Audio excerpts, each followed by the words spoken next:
DJ Kanchan Raj mix Pallavi recording studio Chausi Vaishali.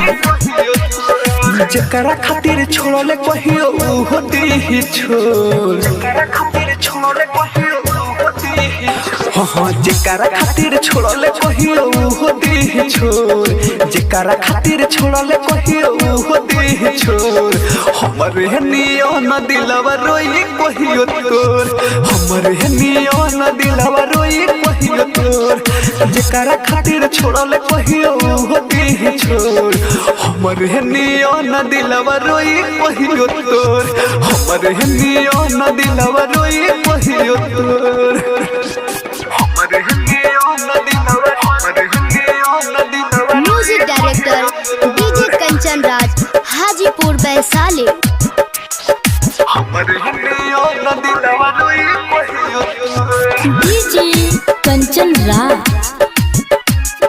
नीम चौक चौसीमा वैशाली। खोज तो हसने मन लाइक मिले हजरे, बाकी तोरा नियन नाही बानी दगा बाजरे, बाकी तोरा नियन नाही बानी दगा बाजरे।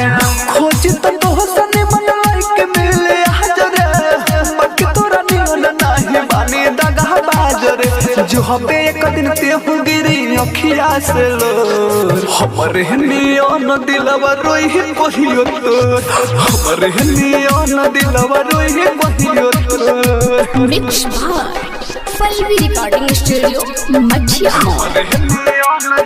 Music director DJ Kanchan Raj Hajipur Vaishali. हमरे नियन दिलवा रोई कहियो तोर। डीजे कंचन राज नीम चौक चौसीमा वैशाली।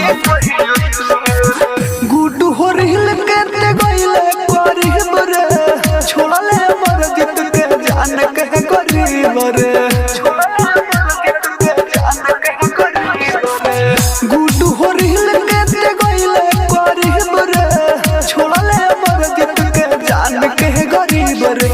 बनब ऐसन देखे खातिर तरसी अखिया तोर, हमरे नियन दिलवा रोई कहियो तोर, हमरे नियन दिलवा रोई कहियो तोर।